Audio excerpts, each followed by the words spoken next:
নির্মলদা, এই এই জায়গা থেকে আগামীতে পশ্চিমবঙ্গ রাজনীতির ছবিটা ঠিক কি হতে চলেছে, কি কি সম্ভাবনা রয়েছে বলে মনে হয়?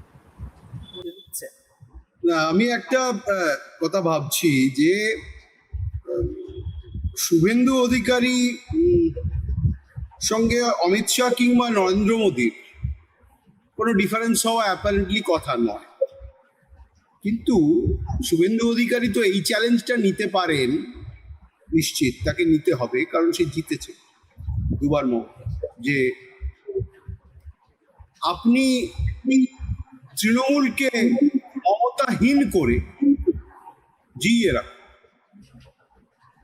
আমরা রাজাকে শুধু আসন থেকে সরিয়ে দেব। হীরক রাজার দেশে এইটা হচ্ছে, রাজ্যটা থাকবে, রাজ্যটা কেন তুলে, রাজ্যটা থাকবে। নরেন্দ্র মোদী অমিত শাহরা হয়তো ভাবতে পারেন, এটা আমি স্পেকুলেশন করছি, ধরে নেবেন, ভাবতে পারেন যে মমতাকে সামনে রেখে সিপিএম কংগ্রেসকে লড়াই করা আর ঋতব্রতকে সামনে রেখে মমতাহীন করে দিয়ে সিপিএম কংগ্রেসকে লড়াই, এটা এক দুজনের আলাদা এজেন্ডা। আমার তাই যদি হয়, মানে ধরুন মমতা আর রইল না, মমতাহীন তৃণমূল রয়ে, তাহলে রাজাকে তো সরিয়ে দেওয়া। সামনের 2027টা শুভেন্দু অধিকার কাছে আমার যেমন বিজেপি কিংবা শুভেন্দুকে যেই হোক, 2031টা খুব ইম্পর্টেন্ট, সেটা অলরেডি শুভেন্দু অধিকারী বুঝিয়ে দিয়েছে 60%। 2027-এ 7টা রাজ্যে ভোট, তার মধ্যে 5টা রাজ্য বিজেপির দখলে আছে, 2টো মাত্র নেই, একটা আম আদমি পার্টি আর একটা হিমাচল, বাকি যে 5টা সেগুলো বিজেপিতে আছে। এই 5টা থেকে যদি কোনো ক্রমে একটা কি দুটো সরাতে পারে,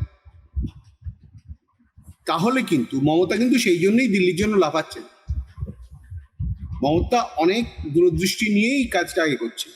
অনেকে আমরা হাসছি বটে, যদি কোনো ক্রমে, কারণ উত্তরপ্রদেশে 2টো টার্ম যোগী পেয়েছেন, 3rd টার্ম পেলে নিশ্চয়ই একটা বড় ব্যাপার। উত্তরপ্রদেশে গৌতম দারাও জানেন, সবাই জানেন যে পাল্টাতে থাকে, যেমন কেরালায় 2টো টার্ম হয়েছে, এবারেও যোগী 2টো 3rd টার্ম, এবং অখিলেশ কিন্তু আগের ভোটে অনেকটাই এগিয়েছে। সুতরাং ওখানে মনে রাখবেন, প্রধানমন্ত্রী হিসেবে নরেন্দ্র মোদী, আমি আগেও বলেছি আবারও বলছি, সব থেকে কম ভোটে এবারে 2024-এ ভোট দিয়েছিল, 1,57,000 না কত, যেখানে তিনি 4.5 লক্ষ ভোট দিতেন। সুতরাং একটা ডাউন সাইজিং হয়ে আছে, কিন্তু এটা কেউ আমরা নজরে আনছি। সুতরাং যদি কোনো ক্রমে উত্তরপ্রদেশে পা হড়কায়, তাহলে আর ঋতব্রতদের খুঁজে পাওয়া যাবে না, তাহলে একদমই আবার খেলাটা মমতার কোলে চলে যাবে। 27টা মমতার কাছে খুব ইম্পর্টেন্ট, আর শুভেন্দু যদি 31 অব্দি যায়, তাহলে তার কাছে সেটাই। এই চ্যালেঞ্জটা যেটা হয়েছে, আমার যেটা ধারণা যে আমি উপড়ে ফেলে দেবো, কথাটা শুভেন্দু বলেছে, উপড়ে ফেলা মানে তৃণমূল দলটা, ওর তো টার্গেট দুটো, তৃণমূল দল নয়, দুজন ইন্ডিভিজুয়াল, কারণ দলটা তো দুজন ইন্ডিভিজুয়াল। সুতরাং তাদেরকে উপরে ফেলে দিলেই শুভেন্দুর কাজটা শেষ হয়ে যায়, এবং সেই চ্যালেঞ্জটা সে নিচ্ছে। মমতাকে সামনে রেখে সিপিএমকে বিরুদ্ধে লড়াই করা, কংগ্রেসের বিরুদ্ধে লড়াই করা, আর ঋতব্রতদের সামনে রেখে লড়াই করার মধ্যে একটা পার্থক্য আছে। নরেন্দ্র মোদীর মুশকিলটা হচ্ছে, নরেন্দ্র মোদী খুব একটা ইনসিকিউর জোনে, 3বার চিফ মিনিস্টার হয়েছে, পরপর 3বার প্রাইম মিনিস্টার হয়েছে। জুন 10 তারিখে জওহরলাল নেহরু রেকর্ড ভাঙতে চলেছে, 4,398 দিন জওহরলাল নেহরু এক টানা প্রধানমন্ত্রী থেকেছেন। উনি 10ই জুন অব্দি যদি থাকেন, তাহলে 4,399 দিন, একদিন বেশি।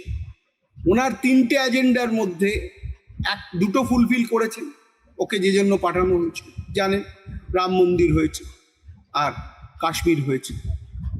অভিন্ন দেওয়ানি বিধিটা আপাতত ব্যাকগ্রাউন্ডে চলে গেছে, কিন্তু ওর একটা ব্যক্তিগত এজেন্ডা, সে ব্যক্তিগত এজেন্ডা হচ্ছে নেহরু পরিবারকে আগে আমি যাব, এবং সেইটা 10ই জুন হতে চলছে। আপনি দেখবেন কত ফ্যানফেয়ার। এবার আমি আপনাকে একটা কথা বলি, আমি যতটুকু স্টাডি করছি, ভারতীয় গণতন্ত্রকে বাঁচিয়ে রাখতে গেলে যে যাই ভাবুক না কেন, গৌতম দা যে কথাটা বলছে, গণতান্ত্রিক পরিবেশটা তৈরি করতে হবে। এবং আমার ধারণা যারা আত্মা হিসেবে কাজ করেন বিজেপি, তারা এই গণতান্ত্রিক পরিবেশটা চান। তাতে বিজেপির ভালো, খারাপ নয়।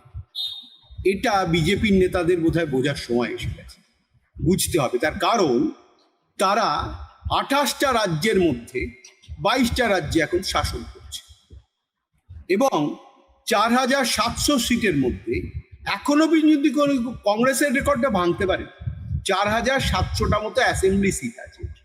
সেই সিটটা এখনো অব্দি বিজেপি বোধহয় সব মিলে ওই 2000-এর কাছাকাছি গেছে, যেটা কংগ্রেস 2700 অব্দি পৌঁছেছে যখন ক্ষমতায়।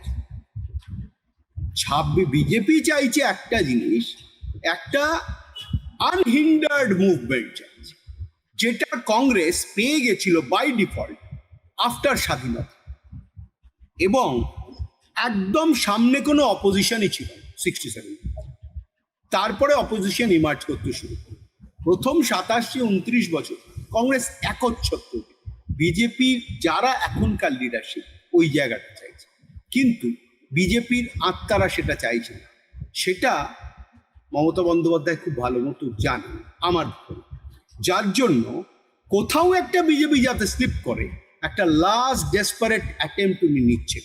Trinamool Congress in Bengal is overtly dependent on the development, যে ডেভেলপমেন্টগুলো আসছে 2027-এ 7টা রাজ্যে, সেইটাই আমার কাছে খুব ইম্পর্টেন্ট, এবং সেইটাই বোধহয় ফোকাস করে অপোজিশন এগোচ্ছে।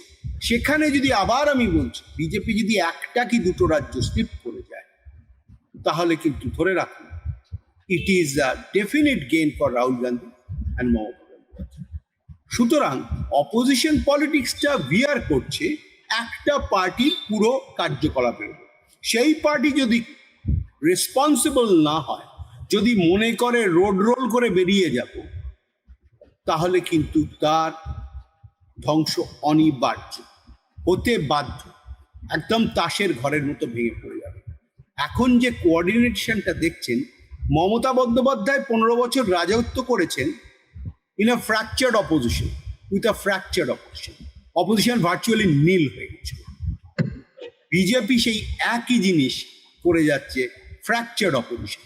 কংগ্রেস এই নিয়ে 3rd বার হলো 100 পেরোতে পারলো, বাই ডিফল্ট বেরিয়ে আসছে। BJP is not put to test, কাউকে টেস্টে যে যেতে দিচ্ছে না, এটা নিয়ে আমি এই দলটাকে যতদিন ফলো করছি, এটা কিন্তু দলের সর্বনাশ ডেকে আনে। এবং আবার রিজিওনাল পার্টিস, যেটা একটা লোকে বলে রিজিওনাল পার্টিসকে ফিনিশ করে দেওয়া, যেটা গৌতম দা বলছিল, যারা ওর সঙ্গে থেকেছে তারাও মরে গেছে, যারা ওর বিরোধিতা করেছে তারাও টিম টিম করে জয় করে পেয়েছে। ও এইভাবেই জিনিসটা সারাদিন ধরে অঙ্ক কষে, একটা ভোট জিতেই পরের ভোটের অঙ্ক করতে আরম্ভ করে। এটাই হচ্ছে ওদের। সুতরাং সেই জায়গায় দাঁড়িয়ে বিজেপি কিন্তু এখনো খুব দড়ির ওপর দিয়ে হাঁটছে। এই ইলেকশন, এই 5টা রাজ্যের ইলেকশনের থেকেও সামনের 7টা রাজ্যের ইলেকশন, যেখানে বিজেপির মেজর চাঙ্ক আছে, দ্যাট ইজ মোর ইম্পর্টেন্ট আমার কাছে। সোফিয়া।